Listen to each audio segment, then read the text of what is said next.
C'est donc l'heure du journal des médias avec Fred Hafner.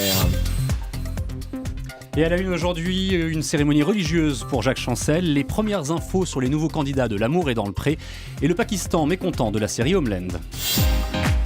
Et on commence donc avec les proches de Jacques Chancel qui ont annoncé une cérémonie pour lui rendre hommage. On l'a appris ce week-end, une cérémonie religieuse sera organisée mardi 6 janvier à la mémoire du journaliste de radio et télévision à l'église de Saint-Germain-des-Prés à Paris. Ses obsèques auront lieu dans l'intimité le 8 janvier dans son château de Miramont dans les Hautes-Pyrénées. Que le meilleur gagne a déçu au moins 2 personnes. Sophie nous en disait un mot tout à l'heure. Oui, Véronique Jeunesse et Mathieu Delormeau, la première aurait été agacée de ne pas apparaître suffisamment à l'antenne pour faire sa promo. C'est sa voisine sur les gradins de l'émission, Nicoletta, qui balance l'info aux Parisiens en précisant à toutes fins utiles: on n'est pas là pour lustrer notre ego, mais pour s'amuser et pour la bonne cause. C'est vrai qu'accorder autant de lumière à chacune des 200 célébrités qui avaient accepté de venir jouer pour la Ligue contre le cancer était techniquement impossible. Nagui précise d'ailleurs qu'il n'avait rien promis à personne. Et surtout pas à Mathieu Delormeau puisqu'il ne l'avait carrément pas invité, ce qui a visiblement vexé l'animateur d'Énergie 12 qui l'a publiquement fait savoir en interpellant Nagui sur Twitter avant de se faire lui-même allumer par les internautes. Mathieu Delormeau qui précise dans un second tweet qu'il aurait aimé qu'un animateur de sa chaîne, Énergie 12, soit présent sur le plateau, peu importe qui, et donc pas forcément lui. M6 dévoile quelques infos sur le premier candidat gay de L'amour est dans le pré. Oui, Karine Le Marchand l'avait dit à ce micro sur Europe 1, l'animatrice souhaitait depuis longtemps qu'un agriculteur homosexuel intègre le casting du programme de rencontre de la 6. Ce sera chose faite dès lundi avec la 10e saison de L'amour est dans le pré. Télé 7 jours nous précise que Guillaume a 31 ans, il élève des brebis, est fan de course à pied et de cyclisme et cherche à partager sa vie avec un homme masculin. D'après Karine Le Marchand, il ne veut pas de quelqu'un qui possède plus de sac à main que sa mère. Voilà qui est clair, mais il n'est pas sûr que de tels clichés permettent réellement de faire avancer les mentalités. Un nouveau programme de magie ce soir sur France 4 où on va découvrir Sinclair qui s'est fait voler son passeport. Et oui Thomas, c'est le scénario imaginé par France 4 pour Magic Show qui sera diffusé ce soir à 20h45.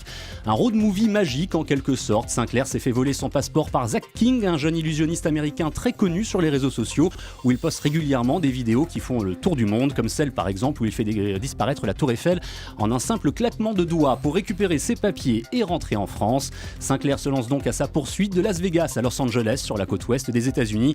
Et vous l'avez deviné, on va le suivre d'aventure en aventure. J'ai appelé Sinclair juste avant l'émission, il nous raconte. Il m'arrive que des galères parce que je suis entouré de copains un petit peu boulets.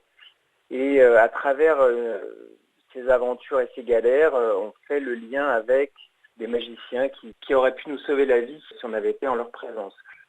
Il y a des tours d'illusionnistes à grande échelle. On rencontre un Français qui s'appelle Stéphane Vanel, qui est un spécialiste de la prestidigitation. Moi, j'ai toujours été fasciné par les gens qui étaient à 20 cm de vous, qui vous font des tours, qui font disparaître des cartes, des choses.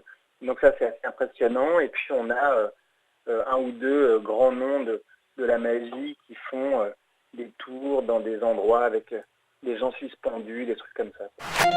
Voilà Sinclair emballé au micro d'Europe 1 et ce soir aux commandes de Magic Show à la poursuite de Zach King à 20h45 sur France 4. Emballé mais pas très bien réveillé visiblement Sinclair. François Hollande présentera ses vœux depuis son bureau. Oui, jusqu'ici le président de la République avait testé d'autres lieux, la salle des fêtes de l'Élysée en 2012, puis un studio spécial l'an passé.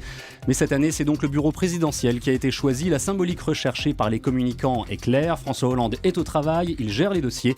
Le bureau du président de la République a souvent été utilisé pour cette allocution télévisée annuelle et incontournable. Quelles sont les personnalités politiques les plus scandaleuses de l'année ? C'est un sondage Odoxa pour iTélé et Le Parisien aujourd'hui en France qui nous l'a appris ce week-end. Le député socialiste Thomas Thévenoud est sur la première marche de ce drôle de podium. Son nom est cité par 40% des sondés.